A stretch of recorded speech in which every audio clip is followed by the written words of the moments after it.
সাগর মাড়িয়ে Saint Martin দ্বীপ ভ্রমণ সব সময় রোমাঞ্চকর পর্যটকদের কাছে। এই নীল সমুদ্র ভ্রমণের প্রতি ন্যানো সেকেন্ডই উপভোগ করেন পর্যটকরা।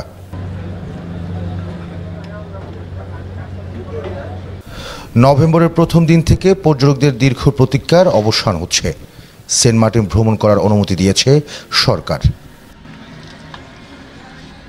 কিন্তু সেন্ট মার্টিন রুটে চলাচলের অনুমতি পাওয়া দুটি জাহাজের কর্তৃপক্ষ বলছে তারা জাহাজ ছাড়বেন না নভেম্বরে। পরিবেশ অধিদপ্তর বলেছে নভেম্বরে রাত্রি যাপন করা যাবে না সেন্ট মার্টিনে, যে কারণে পর্যটকদের আগ্রহ আগের মতো নেই। মূলত জাহাজ কর্তৃপক্ষ সে কারণে অনাগ্রহী। নভেম্বরে কক্সবাজার থেকে কোনোভাবে দিনে গিয়ে দিনে আসা সম্ভব না, সুতরাং যাবে না, পর্যটকরা তো যাবে না। এবং ট্যুরিজম বোর্ডের যে সফটওয়্যারটা খুলে দেওয়ার কথা, এখনও তো এটা ওপেন করে দেয় নেই।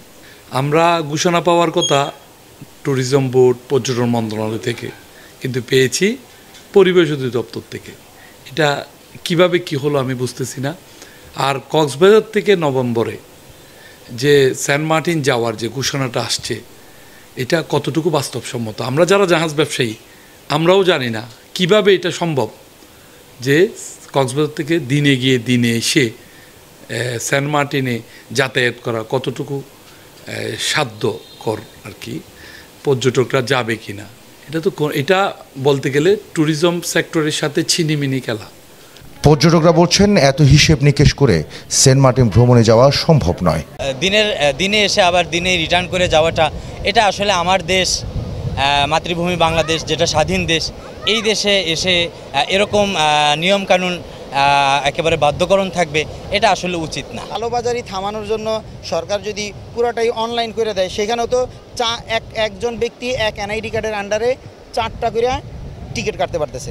সেক্ষেত্রে 4টা টিকিট তার দরকার না একটাও, সেও যার দরকার না সেও কাটতে পারতেছে, যার দরকার সেও। তো এক্ষেত্রে আমি মনে করি যে অনলাইন যদি থাকে, অনলাইনের ভিতরেও কীভাবে এটার মানে রেস্ট্রিকশনের মধ্যে নিয়ে আসা যায় এবং সত্যিকার অর্থেই যারা ট্যুরে যাইতে চাইতেছে তারাই যেন টিকিটটা পাইতে পারে। পর্যটন ব্যবসায়ীরা বলছেন সেন্ট মার্টিনে একদিন রাত থাকার ইচ্ছে থাকে পর্যটকদের। বিশেষ করে পর্যটকদের যে আমরা কক্সবাজার যাব, ওখান থেকে আমরা সেন্ট মার্টিনকে উপভোগ করব, দ্যাট মিনস তারা ওয়ান নাইট সেন্ট মার্টিনে থাকার কিন্তু একটা স্বপ্ন নিয়ে কিন্তু বাঁচে। সেই স্বপ্নটা যদি কোনোভাবে যদি বাধা বিঘ্ন যদি ঘটে, সেক্ষেত্রে কিন্তু ট্যুরিজম সেক্টরে কিন্তু বিরাট একটা প্রভাব পড়বে।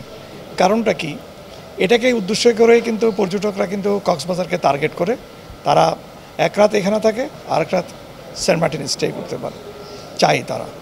সেক্ষেত্রে যদি তারা যদি নাইট স্টে যদি করতে না পারে এবং বিভিন্ন ধরনের যদি রেস্ট্রিকশন যদি থাকে, সেক্ষেত্রে কিন্তু পর্যটকরা কিন্তু নিরুৎসাহিত হবে। পাশাপাশি যে ট্যুরিজম সেক্টরটা যেভাবে সমৃদ্ধ হওয়ার কথা, সেই সমৃদ্ধির পথে কিন্তু আগাবে না। সেন্ট মার্টিনের বাসিন্দারা বলছেন ট্রাভেল পাস নভেম্বর রাত্রি যাপন নিষিদ্ধ, ডিসেম্বর ও জানুয়ারি মাসে রাত্রি যাপন, ফেব্রুয়ারি মাসে পর্যটক যাতায়াত সম্পূর্ণভাবে বন্ধ।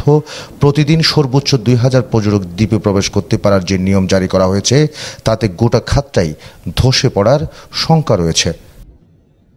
দ্বীপবাসীকে নিয়ে আসলে বসে সংশ্লিষ্ট মন্ত্রণালয় সেন্ট মার্টিন দ্বীপের যারা প্রবীণ বয়োবৃদ্ধ, যারা দ্বীপ নিয়ে চিন্তা করেন, যারা দ্বীপকে রক্ষণাবেক্ষণ করছে, যারা দ্বীপে শত বছর ধরে বসবাস করছে, দ্বীপের আবহাওয়া জলবায়ু ওভারঅল যাদের জ্ঞান আছে, তাদেরকে নিয়ে বসে যে সিদ্ধান্ত নিলে তাহলে এরকম উল্টাপাল্টা সিদ্ধান্ত নিতে পারেন না।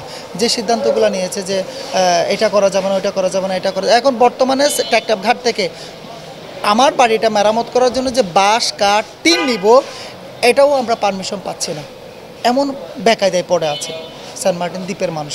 আপনি একটা সিদ্ধান্ত নিয়ে নিলেন, কিন্তু এটা যে যারা ক্ষতিগ্রস্ত হবে তাদের কী অবস্থাটা হবে, তারা কিভাবে রিকভার করবে, এই ডিসিশনটা নিলেন না। ধরুন গত বছর থেকে একই কাহিনী করে আসতেছে, কিন্তু 1 বছরের ভিতরে একজন মানুষেরও বিকল্প কর্মসংস্থান করা হয়নি। এখন যদি আমি ক্ষতিগ্রস্ত হয়, আমাকে তো বিকল্প কোনো না কোনো একটা ওয়ে দেখাইতে হবে। আমি যদি সেই ওয়েটা আমি না পাই, আমাকে যদি সরকার দেখায় না দেয়, আমি কীভাবে, আমি কি মাদকে জড়িয়ে যাব, না আমি অবৈধ ব্যবসায় যাব? পর্যটন স্পট সেন্ট মার্টিন খোলার অনুমতি সহ 12টি বিধিনিষেধ ছবি জারি করেছে পরিবেশ, বন ও জলবায়ু পরিবর্তন মন্ত্রণালয়।